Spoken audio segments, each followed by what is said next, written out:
once again, we're back with another episode of the Higher Ed Podcast. I'm your host, Kamar D. Jarnett. I'm flying solo today. I have a very esteemed but also patient guest, Dr. Charlene Glenn. I'm so glad to have you on the Higher Ed Podcast. How are you? I'm good. How are you? Yes, I'm happy to be here today. I'm outstanding. Could you maybe just start by introducing yourself kind of to our audience? Okay. I am a higher ed, professor. I've been in the business for about 20 something years. I have taught. I've been an administrator. I'm also a researcher. My passion definitely is in teaching and learning. Most recently, one of the things I'm most proud of is having a Fulbright scholarship to teach in Barbados. Although the pandemic stopped me, it's beautiful that we have Zoom and we have technology that I was still able to deliver that program. I'm also passionate about serving students. One of the things that I've spent the last 4 or 5 years is developing workshops and really activities outside of the classroom to support students in their career endeavors. Awesome. So it seems like you've had the opportunity to not only do research and theorize, but also put a lot of those theories and lessons learned from the research into practice. How has that experience been? How exciting has that been? One of the things one of the research topics that I've spent some time on is student engagement and retention. And I mean, you never can get enough of that when you think about how to connect with students and how to engage them and how to, really retain them in the academic setting. And one of the things I had to say, and as simple as it is really connecting with your students, caring about them, and really spending the time with them to get them to recognize that the information you're sharing can be applied in their personal lives. It can be applied in their professional life.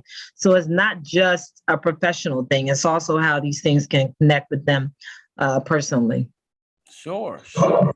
Now, how has the pandemic kind of impacted your work, if at all? Well, I'll tell you, yes. Oh, it has impacted.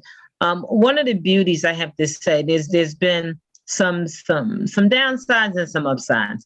The upsides are that we at the institution that I work with, Pierce College, we have committed to holding 90-minute Zooms with our entire class every week, even though we're online, so that we can, one, touch base with them, two, give them instruction, and also three, to connect with them. And that has been an upside because sometimes in a classroom, you really don't, you could lose some people. But in Zoom, you can have everybody turn on their cameras. Yep. You can get them engaged in the chat. You can get them to come off audio. So there are some pluses to being involved in the Zoom setting.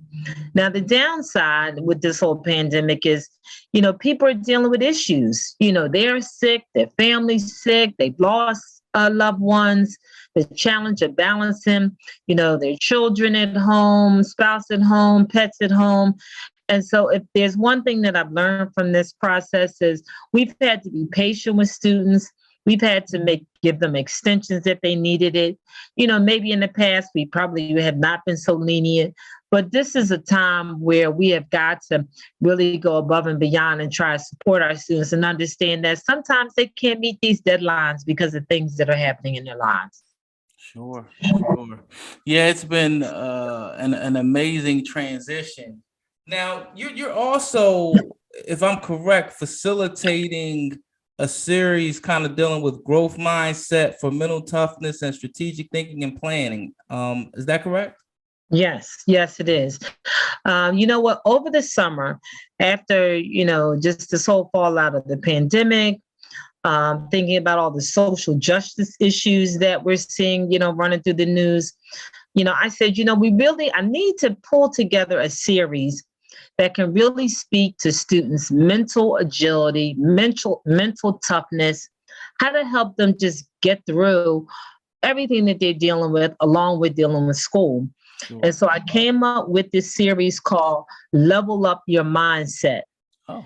And I identified, 8 sessions that I will be facilitating. I've already facilitated like 2 already, or maybe 3.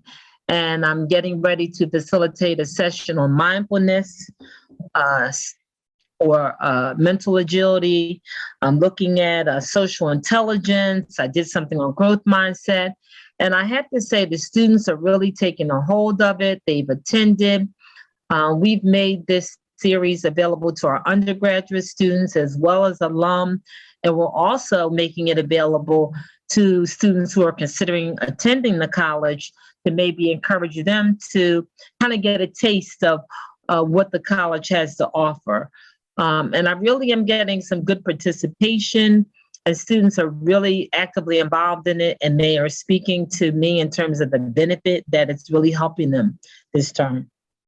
So I'm curious, how would this help students not only succeed and get through college, I guess would be part one, but then part two, how is it going to help them out in the real world in regards to starting a family and starting their career? Mm-hmm. Okay, here's one thing I want to do is kind of give you some backstory. Sure. I have spent some time reading. I am always reading everything. I'm reading the information I'm seeing on LinkedIn. I'm reading information that research. I'm reading about studies. So everything that I'm reading about is what really currently people are experiencing. So I am trying to bring in the most on-time, relevant information that anybody could take advantage of. And I've kind of spent time doing that so that the information that they are getting can help them in work. It can help them in their juggling their families. So, for example, let me give you one topic, the topic of strategic thinking. Strategic thinking and planning can apply to a lot of different areas. It can apply to your work in terms of how you're strategizing to get things done. It also can apply to your home. How can you strategically think how to manage your home with having your children at home, having your husband at home, how to manage that schedule? What are the goals that you're seeking to achieve within your household? So this information is beneficial to them on a personal level, and is also beneficial to them on a professional level too. Nice. Was there a gap that maybe you saw from your years of experience in higher ed and education period that made you feel the need for this course? Yes, and that's an excellent question, and thank you for asking it. Spending the number of years I had teaching, you get to see some of the soft skills gaps that students have when it comes to, looking for a job, or when it comes to them communicating with you via email, when you kind of hear about some career opportunities that they're thinking about exploring. And so because I have seen over the years these soft skills gaps, the problem solving ability, creativity, the communication skills, seeing these gaps in my students over the years really prompted me to put this series together. I know that we're talking about mindset, but last year, how I kicked this off, I did a session on etiquette. So that was my series last year. And I looked at email and Zoom etiquette. I looked at personal branding and professionalism. So all of this has really fueled my need of wanting to do something to build students' soft skills outside of the classroom. Sure. So have you been able to get through all 8 topics yet, or have you been kind of rolling them out semester by semester or quarterly basis? Okay, here's my plan. I actually have done a session every single month. Now, they're not long. And I had to say, most of my students are telling me the sessions are not long enough. Well, that's good. But yeah, that is a good thing. So I probably need to spend some more time, but we're looking at an hour and a half. So what I'm trying to do is just give them some key nuggets that they could take away and apply quickly. So I'm doing a session every single month, a different topic every month. And I think I'm making some headway, because again, just some key nuggets that people can take away and say, okay, I can apply that to my life right now. Do you see ultimately the need for maybe adding to the curriculum? Like, are there other gaps that you're starting to notice? And, one thing at a time, but, as you continue to observe, or do you think this is kind of the complete course, at least for, the foreseeable future? Well, because of the person I am, this is my series for this year, but I'm pretty sure I got some new ideas to roll out next year. As I said, I did etiquette last year. I did this mindset this year. One new topic that I'm starting to learn about is this whole idea of strategic doing. I'm going to be doing a lot of reading up on that some more. And who knows, I might kind of roll something out following this book, Strategic Doing, that Ed Morrison has put out. So I think the gaps are there. I think soft skills gaps are always there, I think. And I think there's a need to continue to hone in on these topics every year, because I think students can't get enough of it.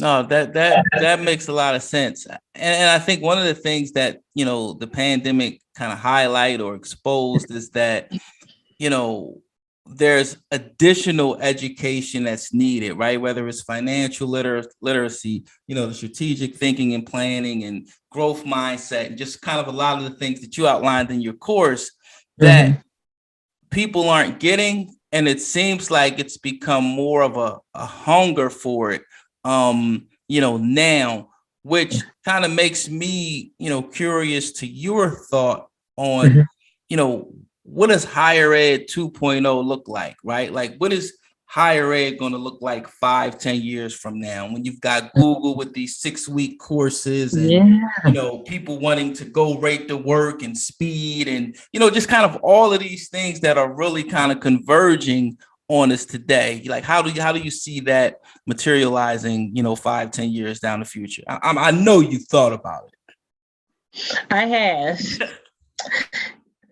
And my thought is, as much as, and I've got the bachelor's, the master's, the doctorate, I've gone through the hoops of all the educational hoops that you got to go through. I do believe that education is going to have to shrink its offerings. I know that many are now starting to offer these certificates. I think that that's becoming a big thing.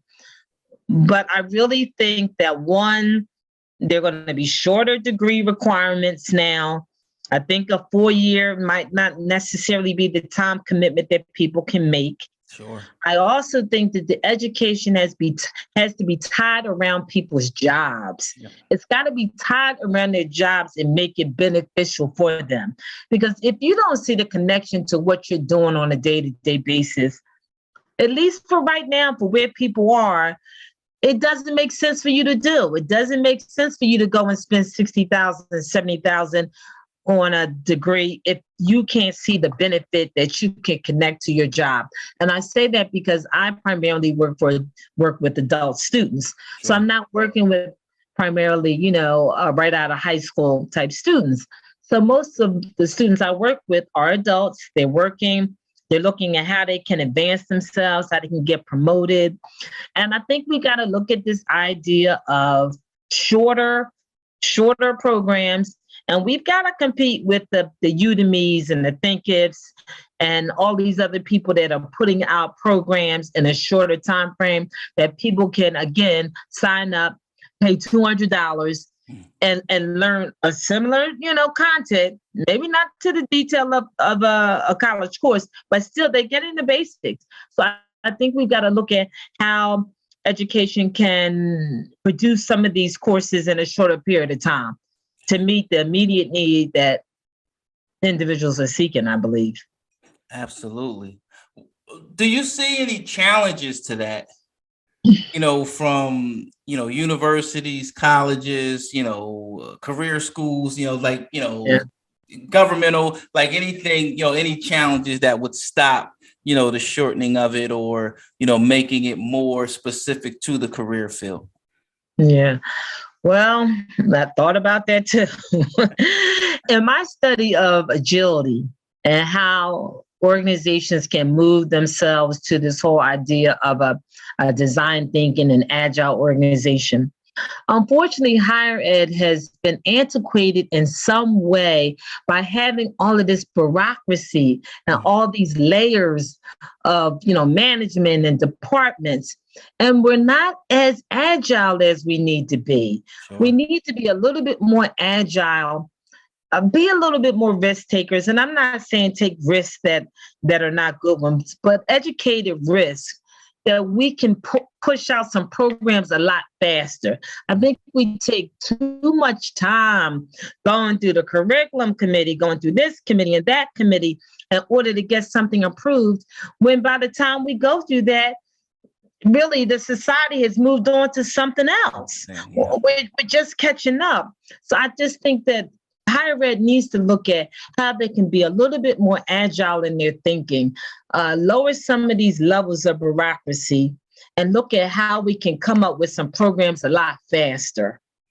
Yeah, no, I think I can't really think of a better place to end it than right there. I mean, everything is about speed. They talk about the microwave society, and I'm a big fan of Tesla. And I think one of the reasons that they've been able to, kind of take off is exactly what you said, the lack of bureaucracy. It's a flat company. Everybody works on their projects and anybody can contribute. And the cars are getting updates like every 30 minutes.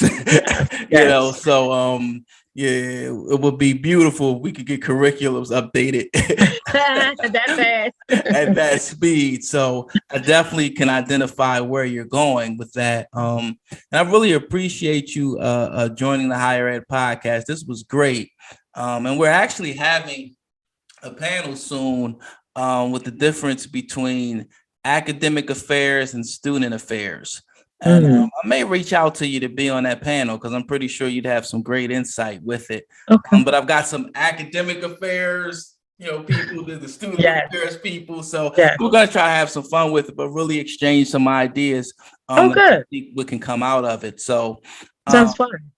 Yeah, I'm really excited about it. Is there a LinkedIn, Instagram, Facebook, Snapchat, anywhere you want to tell our audience they could reach you if they need you? Yes, they could, reach me on my LinkedIn account. Unfortunately, I'm not necessarily on social media, but I do have a LinkedIn account. Gotcha. And it is Dr. C. Glenn is my LinkedIn account. Awesome.